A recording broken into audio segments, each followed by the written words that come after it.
Welcome to Spooky News from Spooky Ventures for August 30th, 2019. You may have noticed it's been quite a while since we've done a Spooky News segment. That's because we had some technical difficulties. My main PC died, and the backup PC wasn't able to really get the videos going very quickly, and so I wasn't really able to get anything done. But by the time I get this video assembled and up, I should have my old PC up and running correctly. So that's why we've been gone for a couple weeks, and hopefully that's a disaster that's over, and we can keep right on going every week with spooky news. So, as you might guess, we got quite a bit to catch up on. There are a few things that are going to be older here, but for the most part, I'm just going to concentrate on the stuff that's been in the last week or so, with the exception of some Tales of Wonder and Dread releases that I'll be going over in a few minutes here. But in the meantime, let's get on with spooky news.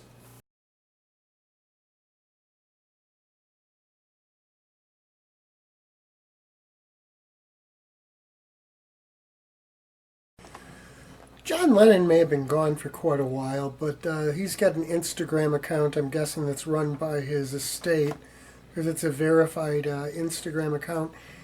And there was something posted on there pretty recently that kind of has the attention of some UFO people. Apparently, in 1974, Lennon became one of the host of people who have seen UFOs over the years. And he apparently drew some pictures of it, and the Instagram account sent out his drawing of the UFO he saw and some other interesting information. So apparently that's making news now. John Lennon was one of the whole multitude of people who have seen UFOs. Going by the very traditional sense of the word, unidentified flying objects, I'm actually one of those people too. So I don't claim that what I saw was aliens, but I sure don't know what it was. And there are a lot of people who have seen things in the sky that are hard to identify. And who knows what they were, but John Lennon's one of those people, and I guess we can never really ask what he saw, but he at least wrote it down and got a picture or a drawing of it, and you can check that out. I'm sure a lot of Beatles fans might wonder if it's Lucy in the Sky with Diamonds, but that's a really bad joke. Yeah.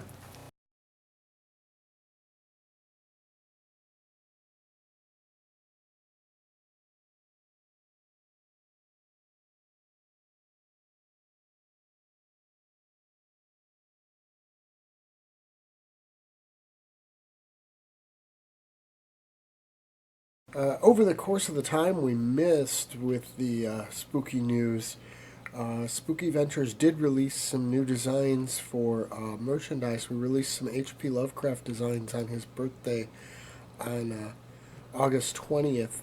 You can find those at cafepress.com/spookyventures, but I'll include the designs we used for them, and that way you can see the designs. You can get them on all kinds of things, from t-shirts to sweatshirts to bags to drinkware, keychains, all kinds of stuff. So have a look around at cafepress.com/spookyventures. And like I say, I'll include the two images right after this clip.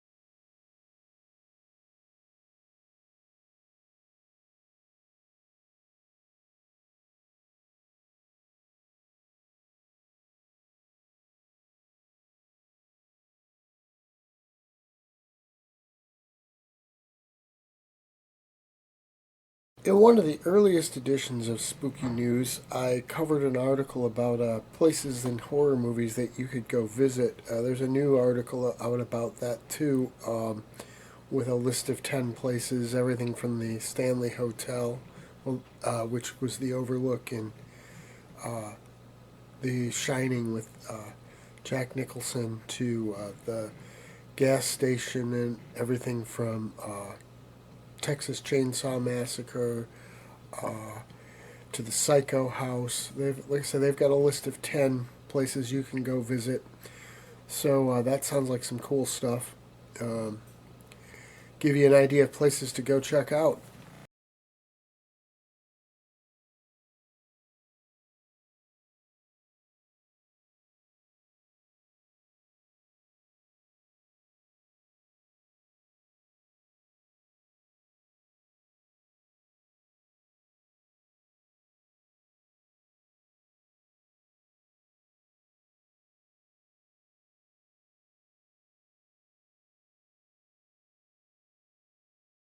I mentioned in the introduction that I was going to be talking about some Tales of Wonder and Dread releases that have come out. And let's get to that. First off, on August 15th, which was in celebration of Rockford Day, which is 815 is the area code for Rockford. So Rockford, Illinois celebrates by 815 Day or Rockford Day. And as part of that, we released the newest Rockford's Final Resting Places book, which is Volume 4. And it looks at marsh and Scandinavian cemeteries.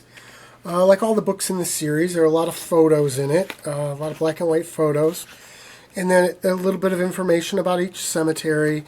And for Scandinavian cemetery this time, there are a couple notable burials in the cemetery. C. Henry Bloom, who was mayor of Rockford, Illinois at one time. Fred C. Olson, who Rockford residents probably know about the mortuary company and the whole undertakers and all that. He was also at one time the coroner for Winnebago County, so that's kind of interesting. But there's some little bios on them. And, like I said, lots of great black and white photographs of the cemeteries. And was released on August 15th. And you can find that at lulu.com/strangesound. Now, the other two books were both released on August 20th. August 20th, for those who don't know, is H.P. Lovecraft's birthday, and so we released Lovecraftian Roots and Lovecraftian Branches. Now, Lovecraftian Roots collects a lot of stories that were written by people who influenced Lovecraft as he was getting into weird fiction, and it includes Algernon Blackwood, Robert W. Chambers, Lord Dunsany, M.R. James, Arthur Mansion, Walter de la Mare, Edgar Allan Poe, of course, and Matthew Phipps Shield. And both of these books are dedicated to W.H. Pugmire. That's Willem, and he recently passed away in the last few months. Before he did that, he contributed a story to the other book, which is Lovecraftian Branches, Weird Tales Built on H.P. Lovecraft's Mythos. Now, this book has a number of stories from Lovecraft himself, 10 of them to be exact. But then there's a story from W.H. Pugmire. There are 2 stories from me, one from Eric Danhoff, and one from Henrik Sandbeck Harkson, and one from Del Merritt. As I said, both of these books are dedicated to Mr. Pugmire, and I just was very touched by what a kind person he was and a nice person. And I had watched him on Facebook, and then when he got sick, I felt really bad. And a percentage of the proceeds to these books goes to his estate to help pay for some of the expenses. He was in the hospital for quite a while before he passed away. So I wanted to kind of do that as just sort of a tribute to him, because I was touched by how kind he was in letting us use one of his stories, and also it just seemed like a nice thing to do. He seemed like a very nice man. I only knew him on Facebook, but he just seemed like a very good guy, and I just felt it was the right thing. So be on the lookout for Lovecraftian Roots and Lovecraftian Branches. They're pretty cool books, and they really do go together kind of nicely, and they're also available at lulu.com/strangesound. So that's it for releases for now. We've got some more coming out next week. Three books, so I'll be talking about them in the next week's edition of Spooky News.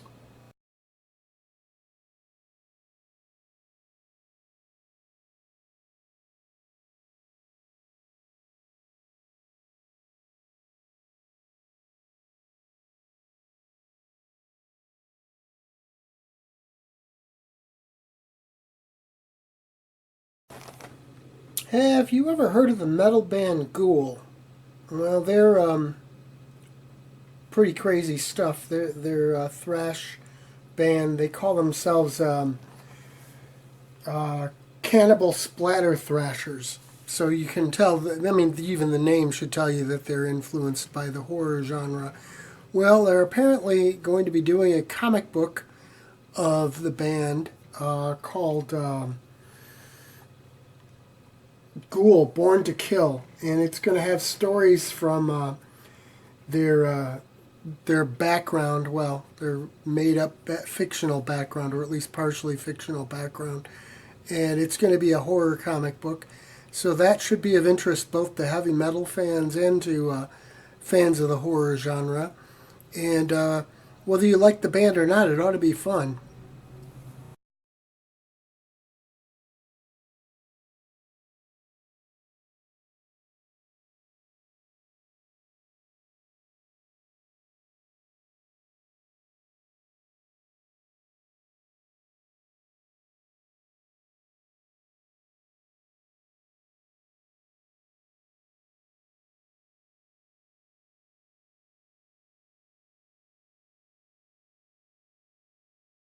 A lot of TV networks get involved with horror type stuff for October, and Turner Classic Movies is no exception.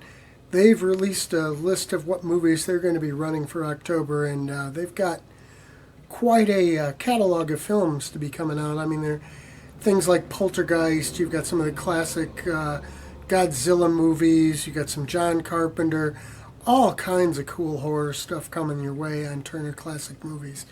So I'll include the link to the article that has the whole list of all the movies, what dates they're airing, but it looks like they're jumping onto the Halloween thing pretty wholeheartedly and going to have a lot of great films to watch for the season.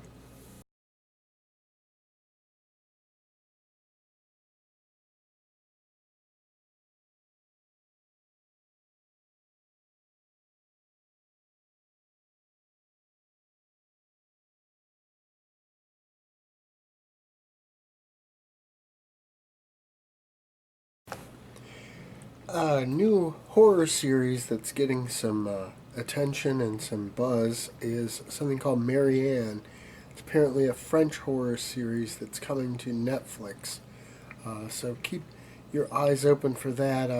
According to the article I read, it sounds like it's going to be pretty creepy and pretty freaky, and a lot of the horror actually takes place in the daylight, apparently, which is different from a lot of horror films. I know Midsummer has been getting attention for that. I mean, it's not completely unheard of, but it's certainly less common. And I don't know about you, but I hate some of those movies that look like they're shot in the dark and you can't see what's going on because there's so little, resolution because it's so dark in the movies. So keep an eye open for Maryann. Sounds like a pretty cool thing.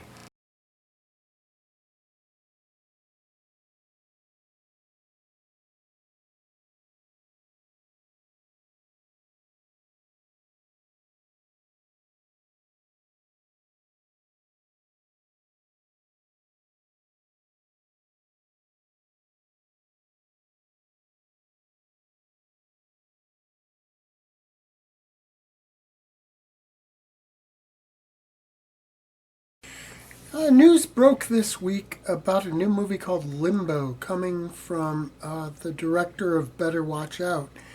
And it's a possession movie, but a kind of different sort of possession movie.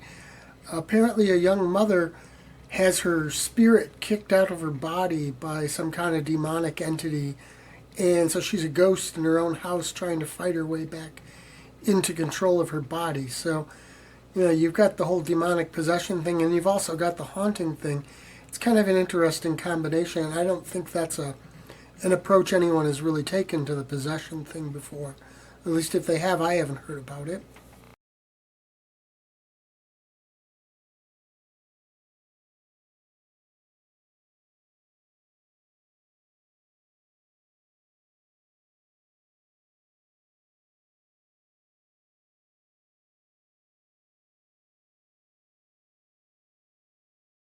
It Chapter 2 still has another week before it comes out, but it's already been breaking records, at least in terms of horror films, for pre sales of tickets. So it bodes well for it to be a big hit this summer.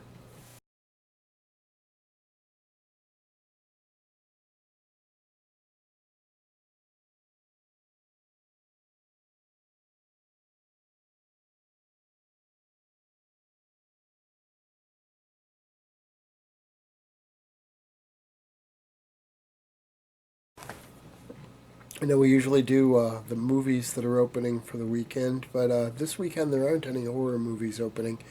Next weekend that's going to be a different thing. A couple of the movies opened during the weeks we missed, but in any event, that's something to keep in mind. Well, there aren't any horror movies opening this weekend, but be ready for next weekend because things start to heat up. I think again then.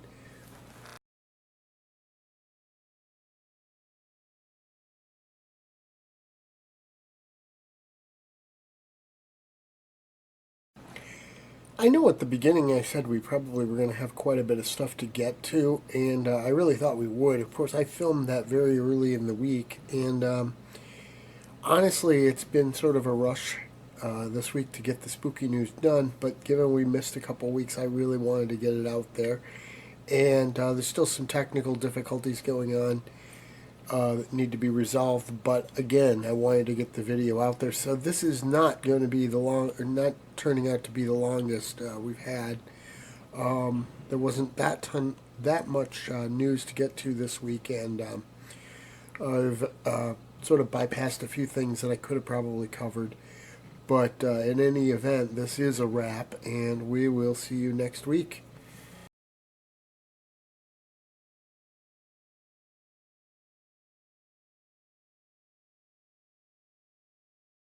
Spooky Ventures is the home for spooky content and spooky merchandise on the web. Check it out today at spookyventures.com. And remember, always keep it spooky.